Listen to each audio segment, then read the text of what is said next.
আসসালামু আলাইকুম রহমতুল্লাহি ওয়া সম্মানিত দর্শক, সরকারের মধ্যে কি হচ্ছে? সরকারের কি মন খারাপ? তারা কেন সকল কাজে সাড়া দিচ্ছেন না? তাদের চলাফেরার মধ্যে কেন গতি নেই? কেন বাহুল্যময় কর্মে তারা নিয়োজিত? যখন সরকার কর্ম শুরু করলো, সবাই ডক্টর ইউনূসের কাছে অনেক কিছু চাইতেন। প্রতিদিনই মানুষের আশা এবং আকাঙ্ক্ষা তাকে ঘিরে ছিল।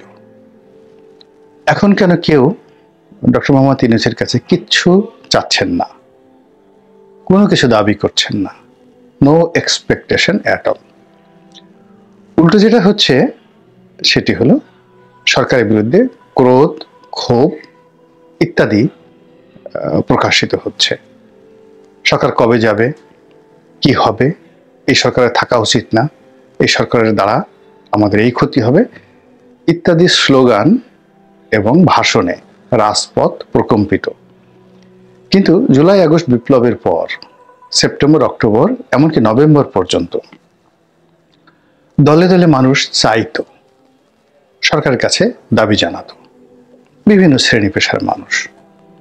এবং এটা বিরক্তিকর ছিল, অস্বস্তিকর ছিল, রাস্তা ব্লক হতো, অনেক ক্ষেত্রে সরকার এটা সামাল দিতে পারত না। কিন্তু তারপরও আমরা যারা একটু রাজনীতি নিয়ে চিন্তা ভাবনা করি, আমরা এটাকে সরকারের জন্য ইতিবাচক হিসেবে বিবেচনা করতাম। এর কারণ হলো সরকারকে মানুষ আশা, আকাঙ্ক্ষা, নির্ভরতার জায়গা মনে করছে, যার কাছে চাওয়া যায়। কিন্তু যখন আপনার কাছে কেউ কোনো কিছু চাইবে না, তখনই ধরে নিতে হবে আপনি বাকির খাতায় পড়ে গেছেন। আমি শেখ হাসিনার যে পতন, সেই পতনের 1 বছর আগের থেকেই আমার মন বলছিল যে তার পতন অনিবার্য। একটা ফেসবুক স্ট্যাটাস দিয়েছিলাম, লেখাও লিখেছিলাম। এর কারণ হলো কিছু সিমটম, আপনার যখন পতন হবে কিছু সিমটম, যেমন রবীন্দ্রনাথের সে বিখ্যাত গান আছে না, যখন পড়বে না মোর পায়ের ধুলো এই বাটে, তখন কি হবে?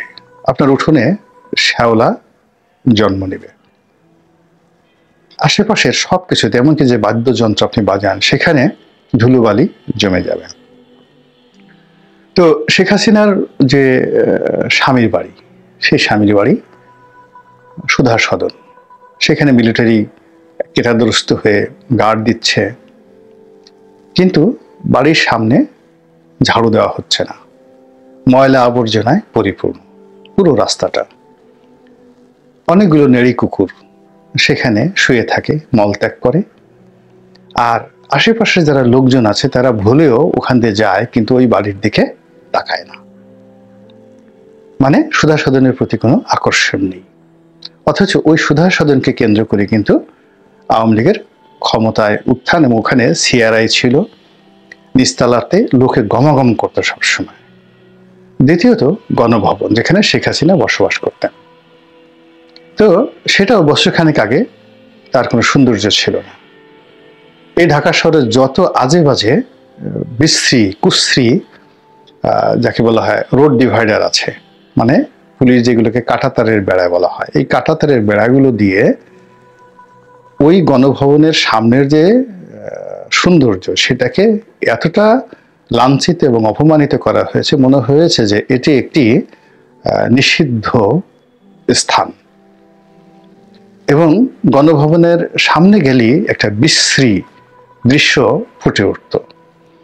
এবং গত 1 বছর ধরে গণভবনের গেটে কোনো মানুষের আনাগোনা ছিল না, অর্থাৎ 2023 সনের আগস্ট থেকে 2024 সনের আগস্ট পর্যন্ত পুরো গণভবনের সামনে কোনো ভিজিটার নেই, বিরান ভূমি।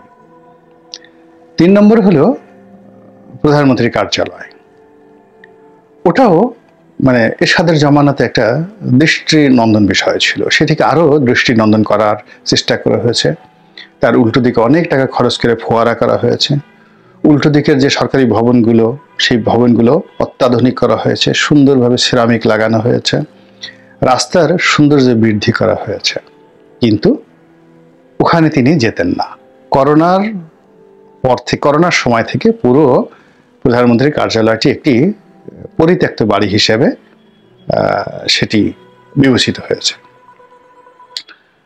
তারপর শুধু সেখানেই নয়, ওখানেও গণভবনের মতো ওই প্রধানমন্ত্রীর কার্যালয়ের যে সদর দরজা, সেই সদর দরজার সামনে কাঁটাতারের বেড়া, তারপর কুকুরের আনাগোনা, ময়লা আবর্জনা ইত্যাদি দেখলে মনেই হবে যে এই বাড়িটি, এই অফিসটি খুব দ্রুত এখানে পতন আনাগোনা করছে।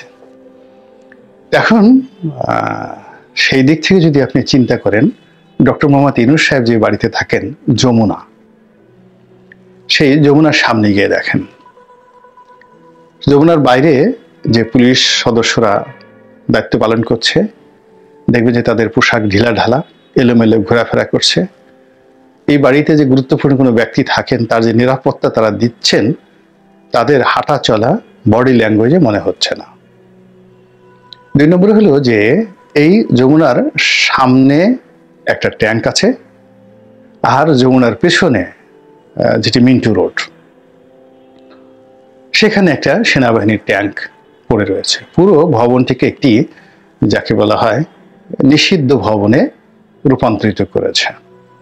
এখানে ট্যাঙ্ক দিয়ে কি করা হবে, ট্যাঙ্কের কর্মকাণ্ড কি, এটা আমার মাথায় ঢোকে না। কিন্তু পুরো বাড়ির যে সৌন্দর্য, সেই সৌন্দর্যের মধ্যে এখানে যে একজন সরকার প্রধান বাস করেন, এই ট্যাঙ্কের মাধ্যমে সেটা বোঝা যায় না।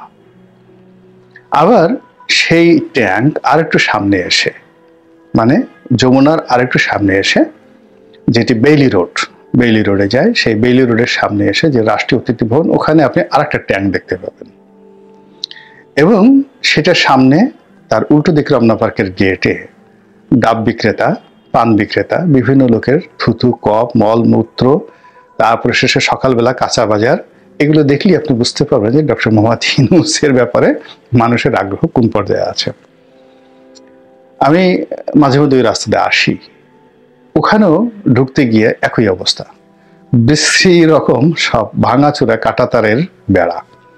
সেই কাঁটাতারের বেড়া প্রথমে আপনি যদি সেই ফার্ম গেট থেকে বাংলা মোটর হয়ে ইন্টারকন্টিনেন্টালের সামনে দিয়ে ঢুকতে যান, ওই ঢোকার মাথাতেই ইন্টারকন্টিনেন্টালের উল্টো দিকে আপনি এক দফা বিশ্রী কাঁটাতারের বেড়ার মধ্যে পড়বেন। দ্বিতীয় এসে মিন্টু রোডের মাথায় আরো কয়েকটি এরকম কাঁটাতারের বেড়া, মানে কাঁটাতারের ওই ব্যারিকেড, একে বেড়া বলা হয় না, ব্যারিকেড, মানে ওইগুলো যদি দৃষ্টির নন্দন হতো সেটা আলাদা কথা। আর ওখানে তো যদি 4-5 জন আর্মস ধারিয়ে লোকজন দাঁড়িয়ে থাকে, তাহলে তো কাঁটাতারের বেড়া কিছু দরকার নাই। কিন্তু ওখানে ভাঙাচোরা কাঁটাতারের বেড়া। এরপর আবার এই পাশে এসে এলোমেলো হয়ে আছে আরো কয়েকটি বেড়া, আর ওনার যে মূল সদর দরজা, তার সামনে তো এই কাঁটাতারের বেড়া আছেই।